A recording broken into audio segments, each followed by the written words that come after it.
Hello, welcome to Swiss Watch Game. Today we have a special review for you guys.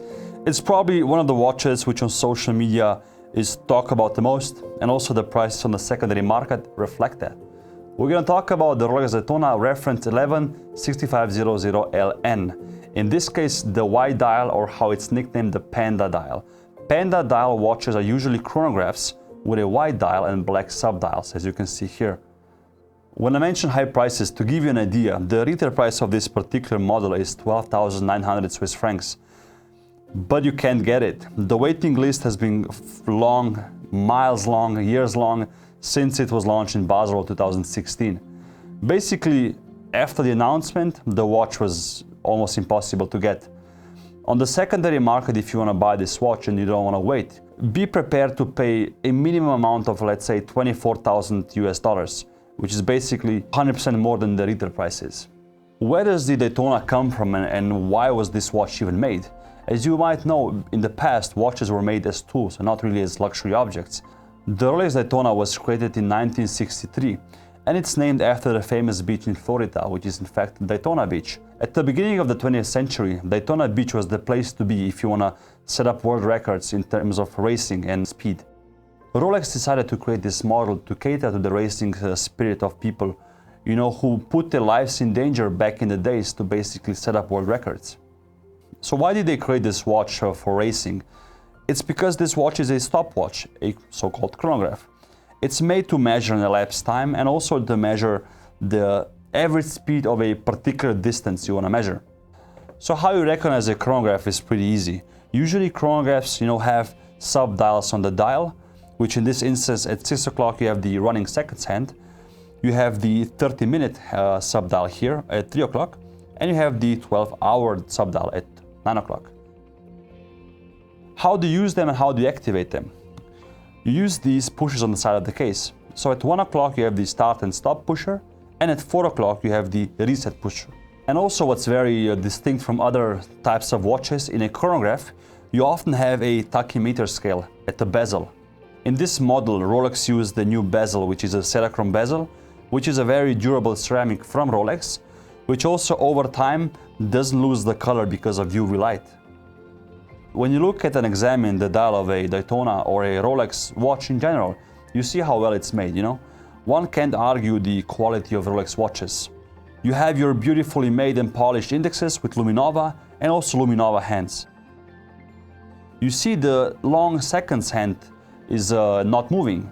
This central long seconds hand is actually used for the chronograph and not the time indication. Your time indication seconds hand is here at 6 o'clock. What Rolex also created with its pushers is they're all screw down. This prevents water to leak in the movement as well and also to penetrate the case. So once you want to activate the chronograph, you actually have to unscrew the pushers, and then again, like I said before, at 2 o'clock you start the chronograph, and then when you want to stop the chronograph, you just push this pusher again, and then you use the pusher at 4 o'clock to reset the seconds hand and all the other subdials which are running back to zero, like this. And then once you're basically done using the chronograph function, remember to always screw the pushers back in, again, to protect your movement and your watch. Let me now try to explain to you guys, because some of you might not know this, how to use this tachymeter bezel. To begin, remember this model has screw-down pushers, so you have to unscrew both the top and the bottom pusher first. You do this counterclockwise. The top pusher, like I said before, will be used to start and stop the seconds hand, and the bottom pusher will be then used to reset the display. Press the top pusher at the beginning of the distance that you wish to measure, such, let's say, as a mile marker or the start of a lap around the racetrack.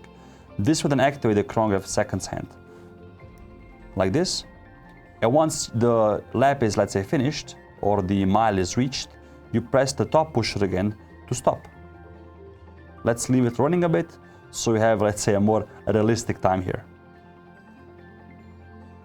Okay, let's say now it's enough. And then again, use the top pusher to stop.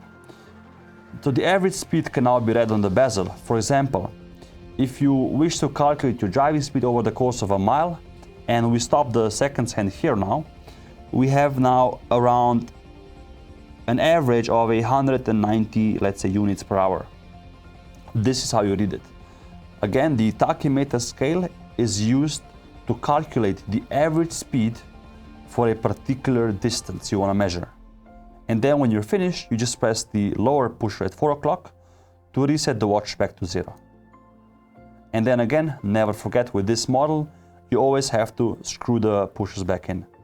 Again, to prevent water and dust and other particles to come in the movement in the case.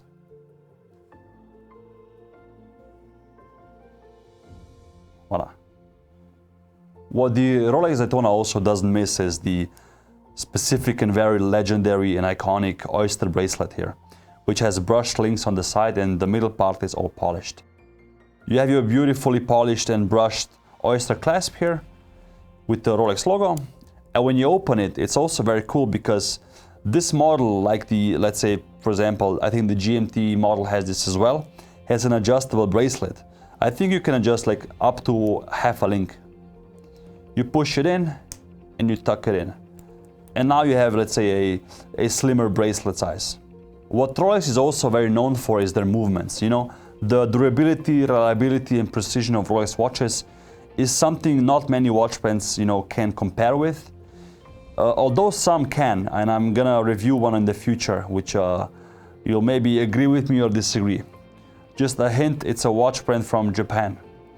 The architecture of this movement actually incorporates fewer components than a standard chronograph, which helps enhancing the movement's, let's say, reliability. It also saves space and making it possible to house a larger mainspring, which extends the power reserve from 50 to 72 hours. Some of you might be surprised to see me reviewing a Rolex watch on the Swiss Watch King channel, as you are used to seeing more independent watch brands and just, brands and models which you don't see every day. Like I said in the Patek 5711 video, I'm also a fan of, iconic watch designs, and nobody, can ignore the power and the value Rolex has in the watchmaking industry. If you have any questions about this particular model, again, this was the reference 116500LN with the beautiful panda dial or white dial. Leave a comment down below. On the side, you have a photo of a watch I'll be reviewing next on the channel. It's actually a brand I also visited during my first Basel World. The watch I'm going to review next couldn't be a bigger contrast to this Rolex Daytona. I'm really keen to review it for you guys, and I'm looking forward to show it. Thank you for watching and see you soon.